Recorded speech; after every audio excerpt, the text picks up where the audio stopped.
은혜로운 찬양 감사합니다. 우리 옆사람 윗사람 앞사람 인사합니다. 말씀으로 큰 은혜 받으시기 바랍니다. 인사합니다.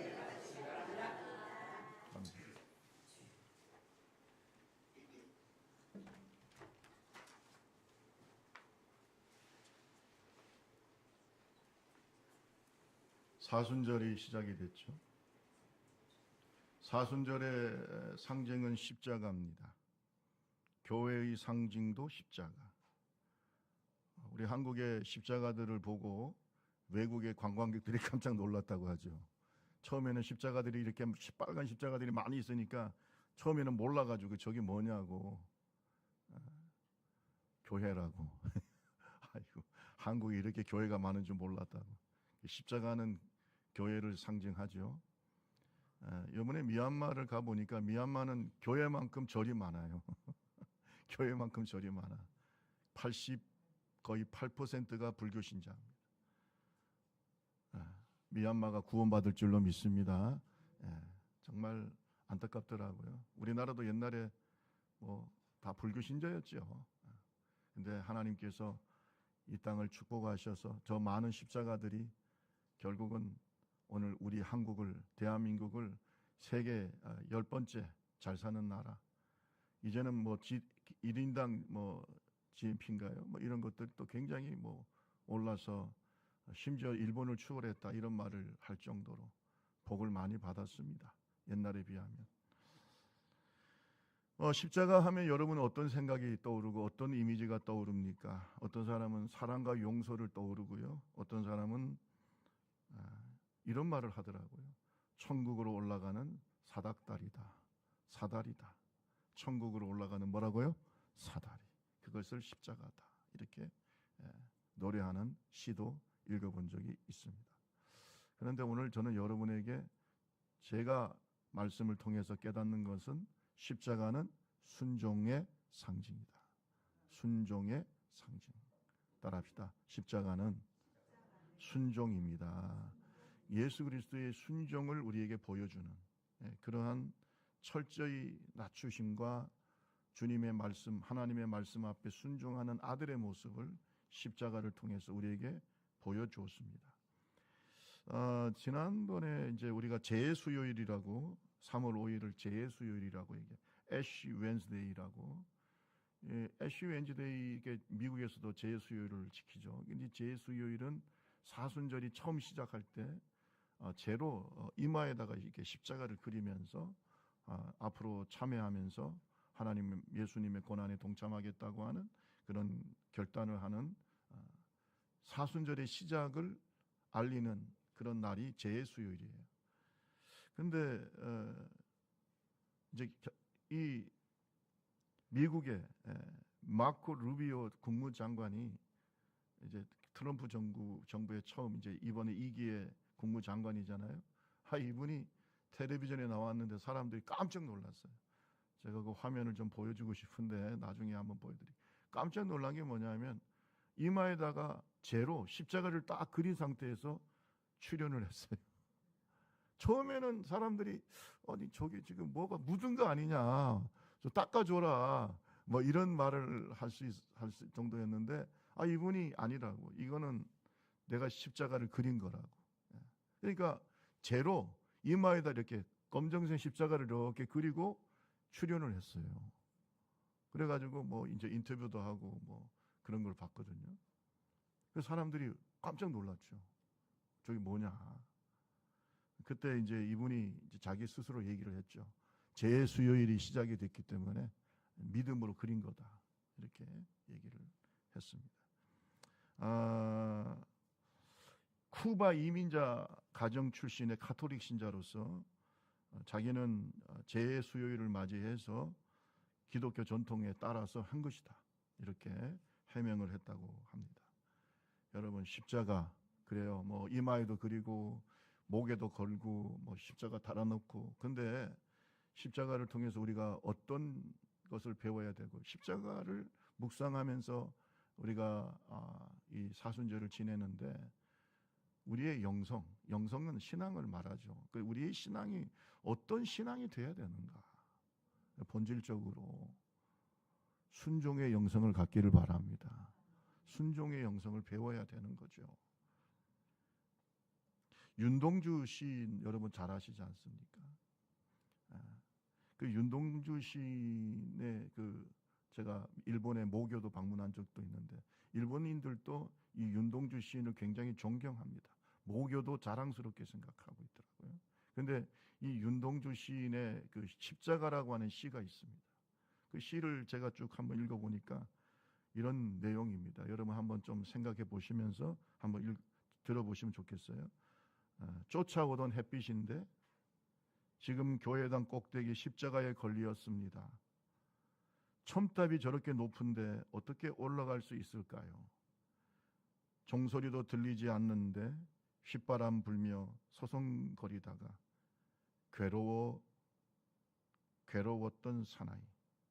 행복한 예수 그리스도에게처럼 십자가가 허락된다면 모가지를 들이우고 꽃처럼 피어나는 피를 어두워가는 하늘 밑에 조용히 흘리겠습니다.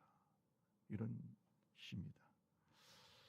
글쎄요, 여러분은 이 시를 통해서 뭔가를 느끼겠지 모르겠지만 예수 그리스도의 희생과 순종을 묵상하는 이런 시가 아닌가. 본인도 이렇게 헌신하고 희생하기를 바란다고 하는 시인의 고백이 들어있는 그 윤동주의 십자가라는 시입니다.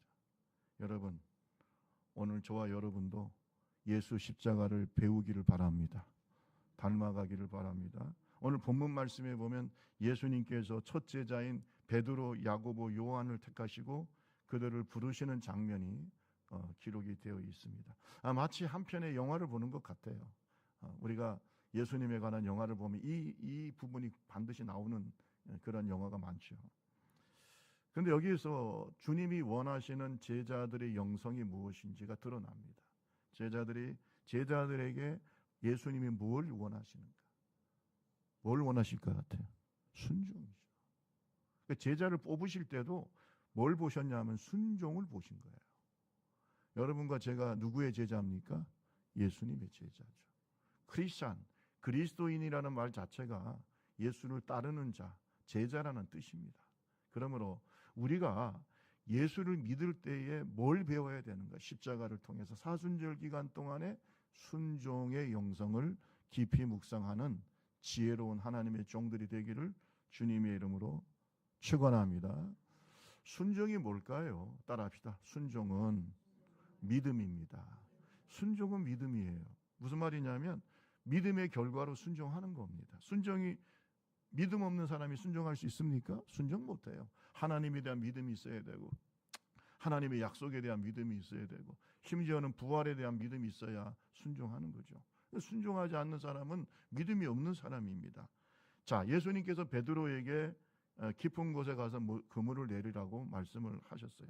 오늘 우리 본문에 잘 나와 있지 않습니까? 그런데 이 요구는요, 베드로가 볼 때는 말도 안 되는 얘기예요. 왜냐하면 그 전날에 밤새도록 가서 그물을 내렸는데 고기를 한 마리도 못 잡았어요. 저는 도시어부도 옛날에 그런 프로그램도 있었고 요즘에 제가 이제 유튜브 가끔씩 보면은 그 어부들의 생활에 대해서 제가 바닷가 동네에 살다 보니까 그런 그 그물 내리고 막 고기 잡고 하는 거 자주 봅니다. 근데 그렇게 보면요, 거기에 고기 잡는 게 쉬운 게 아니에요. 그렇게 전문가들인 어부들도 우리는 요즘에 어군 탐지기도 있고 그렇게 장비가 발달되어 있는데도 고기가 이렇게 쉽게 잡히지 않더라고. 여러분이 생각할 때는 바다만 나가면 고기를 잡고 그럴 줄 아는데 이 고기 잡는 거 쉽지 않고요. 만선을 한다는 것은요, 꽉 차게 고기를 잡는다는 것은 큰 행운이에요. 그래서 이게 배들이 만선할 때 만선 깃발을 탁 올리고 오거든요. 이게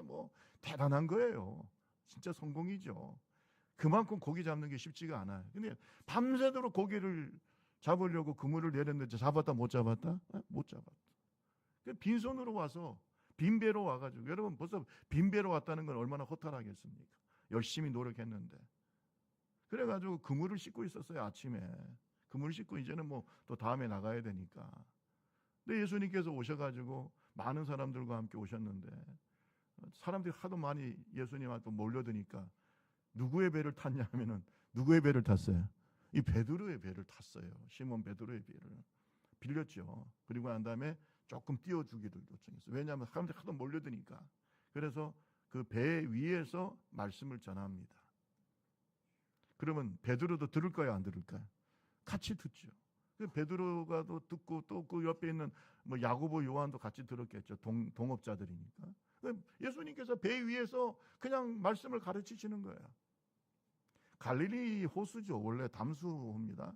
이 갈릴리 호수가 너무 넓기 때문에 갈릴리 바다라고 하죠.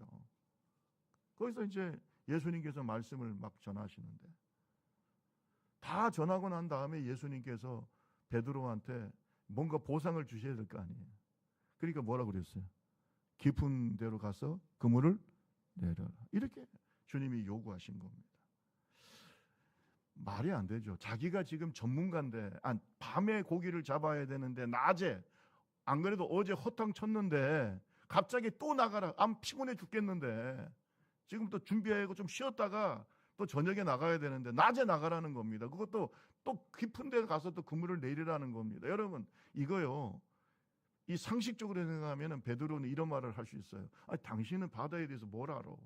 아니, 이 갈릴리 바다 내가 잔뼈가 굵었는데, 이 갈릴리 바다에서 평생 동안 살았고 내가 이제는 어부로, 이 고기를 잡는 어부의 일을 하고 있는데, 그 이분은 또 선주입니다. 여러분, 옛날에 배를 가지고 있는 선주는 상당히 부유한 사람인 거예요. 우리가 자꾸 베드로를 무식한 베드로라고 하는데, 여러분, 베드로 그렇지 않습니다. 베드로의 집에 가보면요, 바로 옆에 가버나움 성당이 있습니다. 가버나움 회당이 있어요. 회당이. 그러니까 베드로는 항상 그렇게 율법을 들으면서, 어릴 때 또 율법의 사람이잖아요. 항상 유대인들은 전부 다 율법을 열심히 읽고, 뭐 바리새인처럼 전문가는 아니지만 분명한 성경에 또 잘 아는 사람이었고, 고기도 자기가 배를 가지고 있을 정도의 그런 선주입니다. 그리고 또 전문가예요. 이 갈릴리 바다는 누구보다 잘 알아요.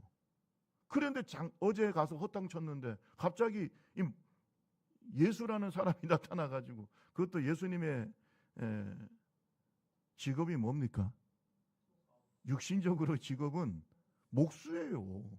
바다를 뭘 알아? 그럼 그런 말을 할 수 있지. 아니, 당신이 바다에 대해서 뭘 안다고 나가라고 하냐? 나는 지금 허탕 쳤고 지금 이제 좀 쉬었다가 저녁에 나가려고 해. 그런 소리 하지 마. 여러분, 배 한번 나가는 게 쉬운 게 아닙니다, 여러분. 그런 말 할 수 있잖아요. 근데 베드로의 태도가 그렇지가 않아. 왜 그러냐면 예수님의 말씀을 들은 거예요. 따라합시다. 믿음은 들으면서 난다. 하나님의 말씀을, 예수님을 통해서 듣는 순간에 하나님을, 말씀을 모르는 사람이 아니잖아요. 그것도 유대인이기 때문에. 이렇게 하나님의 말씀을 너무나 명확하게 능력 있게 전하는 선생님을 본 적이 없어요. 야, 저 예수라는 사람 대단한 사람이네. 들으면서 뭔가 믿음이 생기는 거예요. 마음이 끌리는 거예요. 따라합시다. 믿음이 생긴다. 말씀을 들으면서 믿음이 생기는 거예요. 이거 하나님의 은혜인 줄로 믿습니다. 그래서 이런 말을 하는 거예요. 우리 5장 3절에서부터 5절인데요. 자, 4절부터 보면은 말씀을 마치시고 시몬에게 이르시되 깊은 데로 가서 그물을 내려 고기를 잡으라. 자, 5절 시몬이, 시작. 시몬이 대답하여 선생님, 우리들이 밤새도록 수고하였으되 잡은 것이 없지만은 그물을 내리리라. 말씀을 들었어요. 말씀을 계속 들었어요. 믿음이 생겼어요. 그래, 내가 내 경험으로는, 내 상식적으로는, 내 전문적인 지식으로는 지금 이 낮에 가서 고기를 잡는 것은 또 허탕치는 일이고 헛수고라는 걸 알지만, 뭐에 의지해서? 말씀에 따라합시다. 말씀에 의지하여. 여러분, 이 믿음이 생긴 거예요. 이 믿음이 생긴 거예요. 경험에 의지한 게 아니에요. 상식에 의지한 거 아니에요. 만약에 경험과 상식에 의지했다면 순종할 수가 없습니다. 예수님의 요구에 대해서 베드로는 솔직히 말합니다. 우리가 밤새도록 그물을 내려서 얻은 것이 없지만. 이 말은 무슨 말일까요? 경험적으로나 상식적으로는 예수님의 말씀이 말도 안 되는 얘기입니다. 말씀에 의지하여 그러나 내가 그물을 내리겠습니다. 예레미야 선지자가 바벨론 포로가 이스라엘 백성들이 되기 전에 그 예루살렘과 유다 나라의 영적인 상태를 한마디로 표현한 게 있어요. 그러니까 망하기 전에, 예루살렘이 망하기 전에 그 예루살렘 성에 살던 사람과 유다인들의 믿음 상태가 뭐였냐? 한마디로 불순종이에요. 망하기 전에 뭐라고요? 불순종의 시대야. 여러분, 그 유다인들이나 그 예루살렘 사람들이 말씀을 모르는 사람들입니까? 다 알죠. 그런데 그 시대는 망하기 직전에 불순종의 시대였다.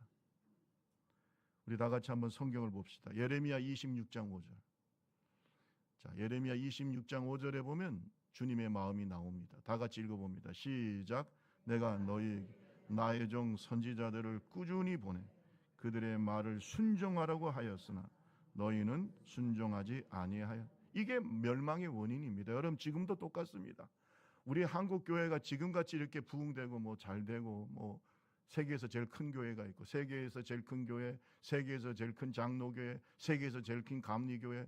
그러나 저는 여러분한테 단언합니다. 지금 우리는 불순종의 시대로 들어가고 있어요.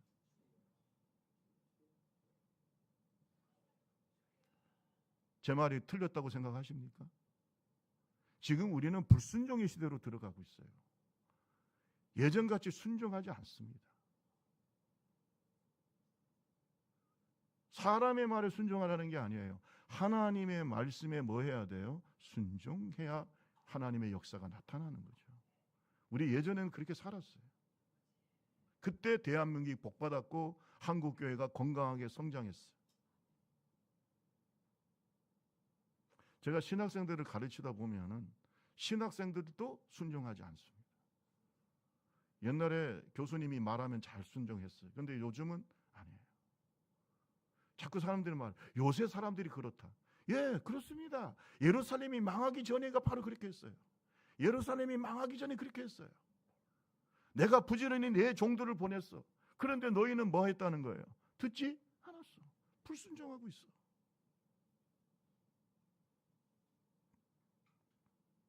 아브라함이 왜 믿음의 조상이 되었을까? 100세 때 아들을 얻었죠. 여러분, 그 100세 때 얻은 아들 이삭은 누가 주신 겁니까? 하나님이 주신 거예요. 그래서 그 100세 때 아들을 얻어도 너무 즐겁게 살아요. 아마 제가 볼 때 아브라함은요, 하나님의 은혜야. 아이고, 내가 100세 때 내가 어떻게 아들을 낳을 수 있어? 내 몸이 이미 죽었고, 그 다음에 우리 아내도 이미 이제 뭐 아기를 낳는다는 것은 말이 안 되는 얘기죠.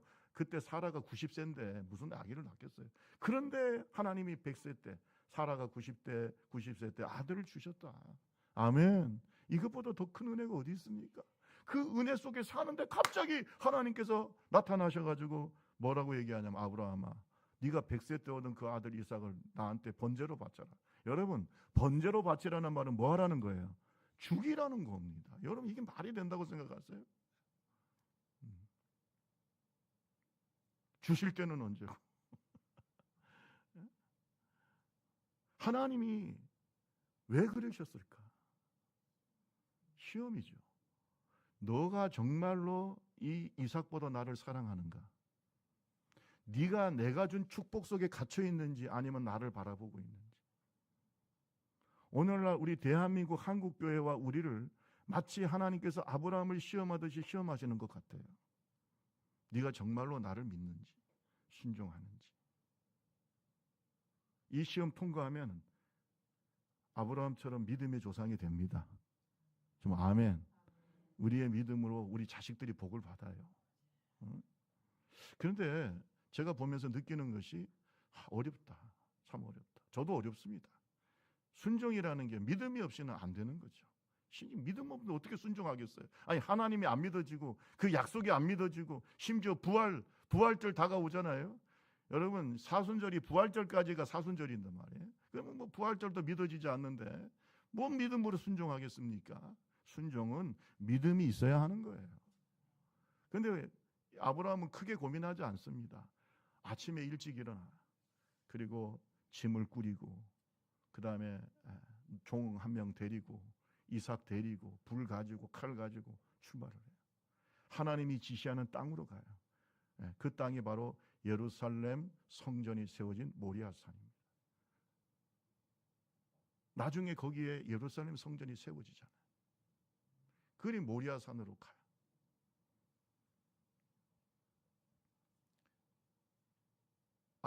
이삭이 가다가 그냥 조용히 가지. 또 아버지한테 물어요. 아버지, 아니 불도 있고 나무도 있는데 뭐는 없어? 재물은 어디 있습니까? 자기가 생각해도 자기가 재물이 될 거라고는 상상할 수 없는 거죠. 내가 얼마나 사랑받는 아들인데. 근데 아버지가 평상시 같으면 재물을 가져갈 텐데 재물이 없어. 야, 진짜 아브라함 마음이 어땠을까? 근데 아브라함이 그런 말을 해요. 하나님이 준비하시리라. 야, 너다. 이게 말을 못해. 너다. 이게 말을 못하고 하나님이 준비하시리라. 그래가지고 이제 그 땅에 가서 이삭을 결박하고 그리고 죽이려고 하는 그 순간에 하나님이 스톱하신 거예요. 하나님 뭘 보신 거예요? 순종을 보는 거예요. 여러분 죽을 것 같아요? 죽지 않습니다. 옆 사람하고 얘기하세요. 하나님은 지금 순종을 보십니다. 시작. 죽지 않습니다. 왜 죽습니까? 저는 무수히 이런 시험들이 있었어요. 목회하는 상황 속에서. 근데 하나님이 저를 뭘 보시냐 하면 순종을 보시는. 왜? 믿음이 없으면 순종도 안 돼요. 근데 성경에 보면은 하나님께서 사자를 보내십니다. 그리고 아브라함한테 이런 말을 합니다. 아이에게 손대지 마라. 그에게 아무 일도 하지 마라. 22장 창세기 22장 12절에 보면 내가 내 아들 내 독자까지도 내게 아끼지 아니하였으니 내가 이제야 네가 하나님을 경외하는 줄 아노라. 뭘 보신 거예요? 믿음을 보신 거예요. 아멘. 네가 이제 나를 그러니까 우리가 사람이요. 잘 몰라요. 자기 믿음도 잘 몰라. 그런데 어느 순간에 결정할 때 보면 그 사람의 믿음이 보입니다. 순종을 통해서 우리의 믿음이 증명이 되는 거죠. 그래서 성경에 보면 히브리서에 이 아브라함의 신앙에 대해서 이런 평가를 하고 있습니다.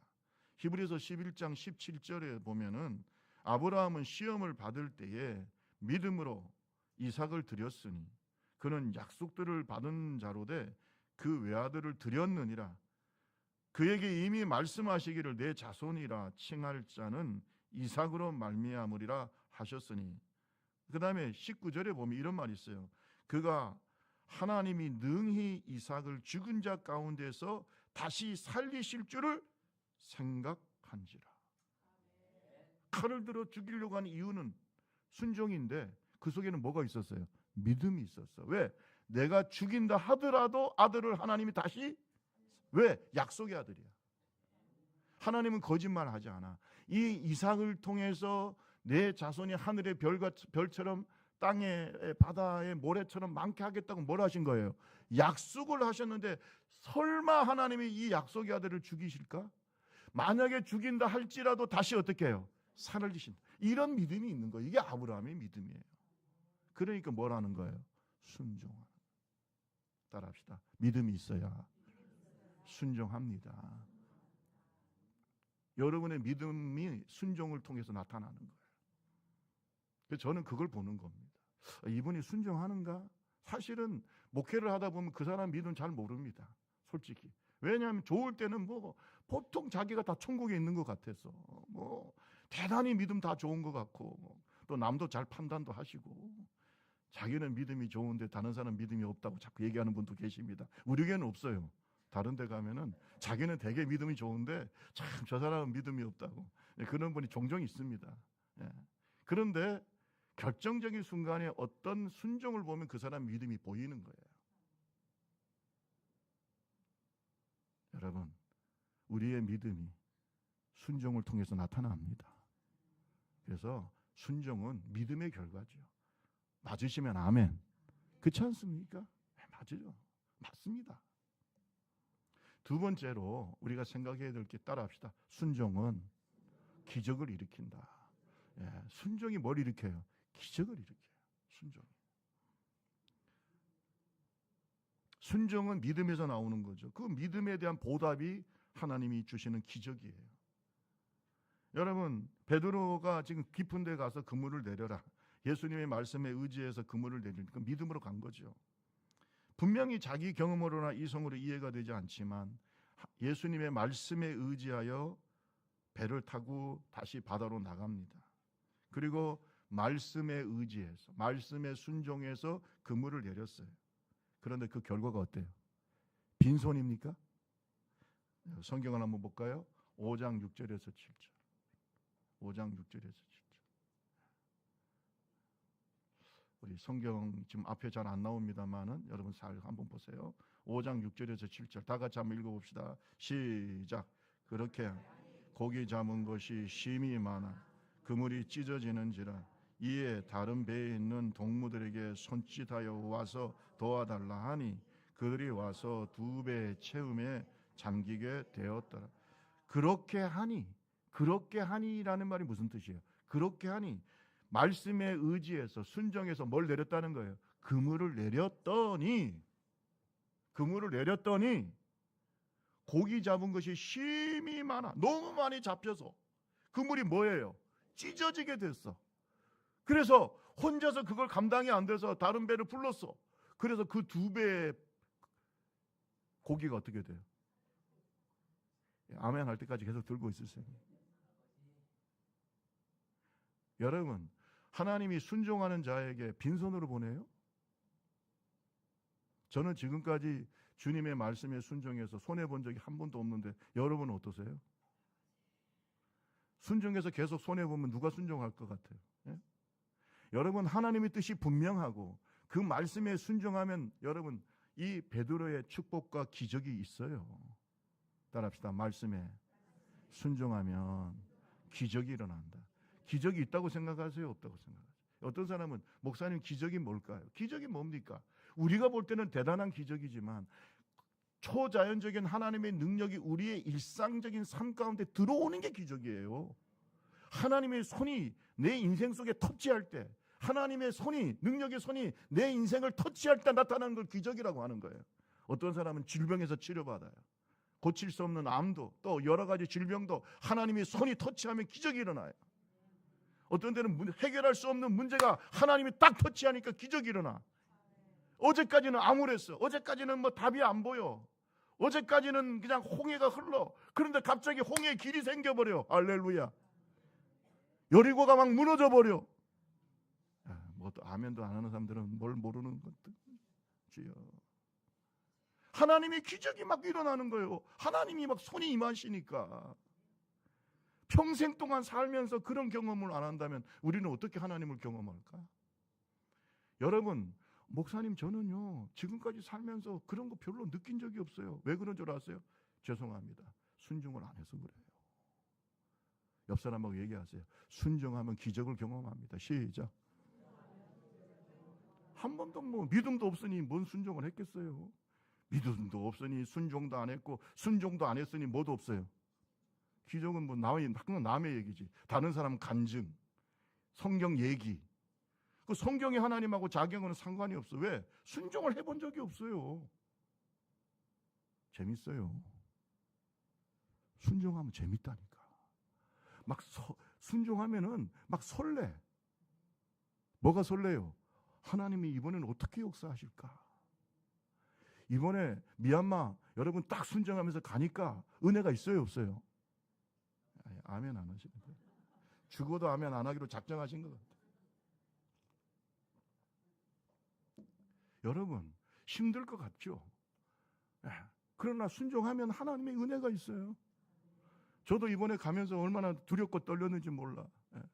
왜냐하면 영어로 4번을 내가 이제 설교를 4번을 해야 되는데, 야 이게 뭐 한국말 통역도 안 되고 이 영어로 이 어떻게 내가 하다가 만약에 이 막 목사가 아예 못 하겠다고 이러면은 나는 이게 얼마나 쪽팔리고 아니 본인이 못하겠다는데 그럼 너 어떻게 되겠어? 얼마나 쪽팔리겠어요.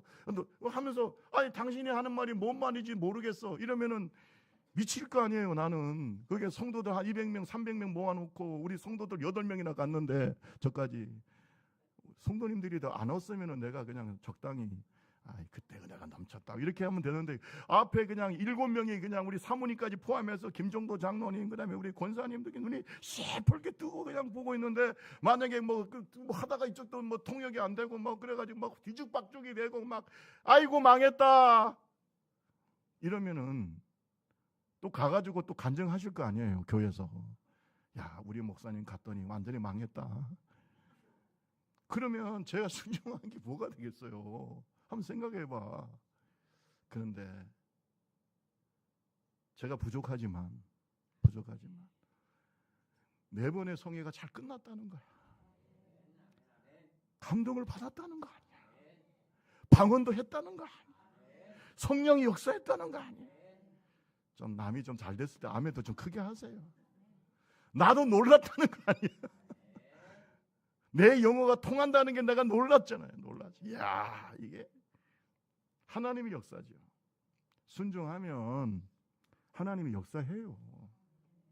우리 한 번 더 얘기하세요. 순종하면 하나님 역사합니다. 시작. 그래서 저는 즐거워요. 기대가 돼. 베드로가 한번 이런 일을 경험하고 난 다음에 그 다음에 주님께서 순종하러 갈 때 얼마나 마음이 설레겠어요. 야, 갑절의 복이 임한다. 할렐루야. 하나님의 능력이 임하는 거야. 내 인생이 달라지는 거야. 하나님의 복이 임하는 거야. 아브라함도 복을 받았어. 다윗도 복을 받았어. 베드로도 복을 받았어. 할렐루야. 순종을 하면 살아계신 하나님이 책임지는 거예요. 왜 그걸 우리가 안 합니까? 안 하니까 안 되는 거죠. 꼭 결정적인 순간에 자기 생각대로 합니다. 왜? 믿음이 없기 때문에. 여러분 그 믿음도 말씀을 들을 때 하나님이 주시는 거죠. 그 은혜예요. 지금까지 여러분 믿음으로 순종함으로 믿음의 기적을 경험했다면 앞으로도 아멘 하나님의 말씀에 순종합시다. 우리 좁은 교회가 그렇게 됐으면 좋겠어요. 그래야 그 믿음이 살아있어요. 살아있는 성령이 역사하는 믿음이에요. 아합 왕 때에 아합이 우상을 섬기고 북왕국 이스라엘의 왕이죠. 우상을 섬기니까 하나님께서 엘리야를 통해서 경고를 하시고 저주하십니다. 뭐라고 하냐면 이제 3년 6개월 동안 내가 말하지 않으면 비가 오지 않는다. 따지고 보니까 3년 6개월이에요. 여러분 참 저주스러운 가뭄이 시작됐어요. 비가 오지 않아요. 여러분 우리나라 같이 이렇게 뭐 댐도 많고 저수지도 많고 뭐 이렇게 수리 시설이 잘 돼 있어도 여러분 3년 동안 비가 안 온다고 생각해 보세요. 어떻게 되겠어요? 3년이 아니야. 6개월만 비가 안 와도 어때요? 잘 모르세요? 6개월만 비가 안 와도 어떻게 될까요? 방송마다 난리 납니다. 6개월만 비가 안 와도. 근데 1년 비가 안 오면 어떻게 될까요? 망했다고 할 겁니다. 나라 망했다. 텔레비전에 막 야단 날 겁니다. 근데 만약에 3년을 비가 안 와. 그 옛날에 수리시설도 없고 그런데 3년 동안 비가 안 왔다? 이거는요 살 수가 없어요. 살 수가 없어요. 이게 하나님이 이 북왕국 이스라엘이 불순종하고 우상을 섬기니까 그냥 저주를 주신 거예요. 그냥 가뭄이 막 시작이 됐어요.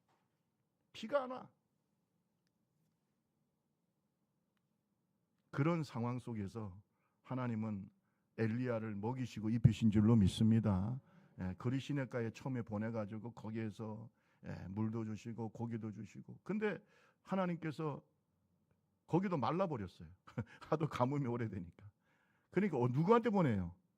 오늘 성경에 보면 사르밧 과부에게 보내요. 이 사르밧이라고 하는 것이요 두로와 시돈 중간쯤에 있는 도시인데 지금도 유명합니다. 이 사르밧이 상공업으로 아주 유명한 도시입니다. 거기로 보내요. 사르밧으로 보내. 그러면서 주님이 말씀하세요. 야, 너 사르밧에 가면 한 과부를 만날 텐데 그를 의지해라. 그 갔어요. 가니까 진짜 과부 한 분이, 뭐 과부인지는 그때는 몰랐겠지만, 그물 이렇게 나뭇가지를 줍고 있어요. 그 감동을, 성령이 감동하시니까 가가지고 저게 나한테 물 좀 주세요. 지금 물이 있을까요, 없을까요? 근데 어디서 하여튼 물을 구해달라는 거 아닙니까? 그리고 저게 떡 하나 좀 만들어서 나 좀 주시오.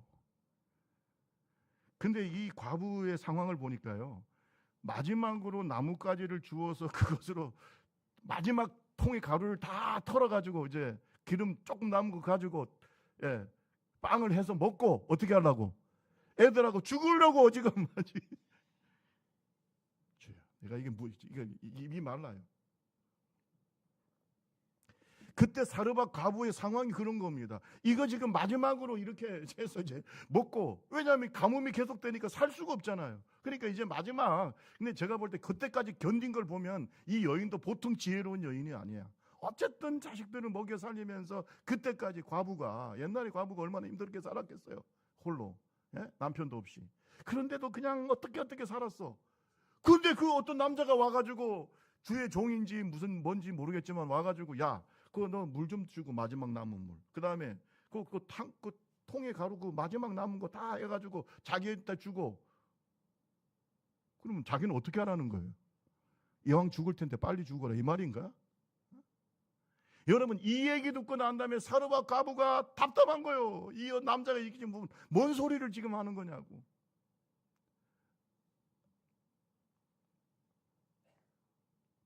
근데 엘리야가 이런 말을 해요. 열왕기상 17장 13절부터 보면 이런 말을 해요. 두려워 말고 가서 내 말대로 하려니와 먼저 그곳으로 나를 위하여 작은 떡 한 개를 만들어 내게 가져오고 그 후에 너와 내 아들을 위하여 만들라. 지금 만들 게 있어요, 없어요? 없는데 말하는 거예요. 지금 없는데 말하고 있는 거예요. 근데 이 말씀이 누구의 말씀일까요? 중요합니다. 이게 중요한 거예요. 사람의 말 같으면 그게 무슨 의미가 있습니까? 근데 이건 하나님의 말씀인 거예요. 나를 위해서 하나 먼저 만들어. 그 다음에 너 자식을 위해서 만들어. 할렐루야. 그런데 기적이 일어납니다. 우리 다 같이 열왕기상 17장 16절 말씀 한번 읽어보세요. 16절. 다 같이 여호와께서 시작. 여호와께서 엘리야를 통하여 하신 말씀 같이 통에 가루가 떨어지지 아니하고 병에 기름이 없어지지. 만약에 이 사르밧 과부가 순종하지 않았다면 어떻게 됐을까요? 그때 죽었죠. 뭐가 어떻게, 물도 없지, 뭐 기름도 없지, 또 가루도 없지, 뭐 음식을 만들어 먹을 수가 없으니까 굶어 죽었겠지. 죽을 수밖에 없는데 순종해서 산 거예요. 왜? 누가 함께 하시니까? 하나님이 기적을 일으키시는 거예요. 지금도 여러분 죽을 것 같죠? 순종하면은 삽니다. 왜? 하나님은 살아 계십니다. 살아 계십니다. 살아 계십니다. 그분이 여러분과 함께 하시면 살아요. 사업이 안 돼서 죽을 것 같아요? 주님이 함께 하시면 살아요. 가정이 힘들어 죽을 것 같아요? 주님이 함께하면 살아요. 교회가 힘들어요? 주님이 함께하는 교회는 살아요. 죽을 것 같아도 살아요. 자식 때문에 힘들어요? 자식이 나중에 효도하게 돼. 하나님이 변화시켜 주시는 거예요. 왜? 하나님은 살아계시기 때문에. 그것이 2000년 기독교의 역사예요. 죽을 것 같죠. 믿음이 없으면 어차피 죽어요. 따라합시다. 믿음이 없으면, 순종하지 않으면 어차피 죽는다. 어차피 죽어. 여러분, 제가 한번 딱 깨놓고 얘기해 볼게요.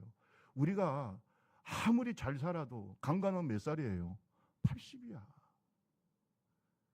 모든 사람이 죽습니다. 여러분, 지금까지 안 죽은 사람이 있어요? 진수 황제는 안 죽었나? 예? 어떤 권력자도 영원히 사는 사람은 없어. 잘 들어봐요. 그런데 우리가 순종해서 예수의 십자가를 붙잡으면, 십자가에 달리신 예수 그리스도의 손을 믿음으로 순종함으로 붙잡으면 영원히 사는 거야. 어차피 죽어. 어차피 죽을 것 같으면 믿음으로 한번 잡아봐요. 아멘. 그렇지 않습니까? 사르밧 과부가 바로 그런 마음이에요. 어차피 뭐 이거 지금 먹으나 안 먹으나 죽을 텐데 그냥 순종하니까 그냥 사는 거야. 그게 믿음이에요. 여러분이 예수 안 믿어도 영원히 살 수 있다면 그렇게 사세요. 그러나 어차피 죽는다면 예수 그리스도를 믿고 예수의 손을 잡으세요. 그러면 뭐예요? 멸망치 않고 영원히 살아. 그 교훈이 바로 사르밧 과부의 교훈인 줄로 믿습니다. 살아요. 기적은 믿음의 순종에서 나타나요. 왜냐? 하나님은 살아계시고 신실하신 분이기 때문에. 마지막으로 한 말씀만 더 드릴게요. 기적을 경험한 베드로는 하나님의 아들이신 예수님의 신성을 느꼈어요. 이거는 사람이 아니다. 보통 사람이 아니다. 이런 걸 느낀 거죠. 마음에 경외심이 생겼어요. 하나님의 아들이신 예수님 앞에 무릎을 꿇습니다. 그리고 이런 고백을 해요. 우리 다 같이 5장 9절에서 11절입니다.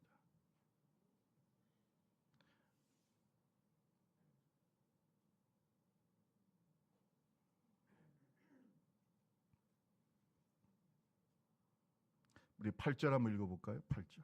다 같이 읽어봅니다. 시작. 시몬 베드로 이를 보고 예수 엎드려 이르되 주여 나를 떠나소서 나는 죄인이로소요. 이런 고백을 해요.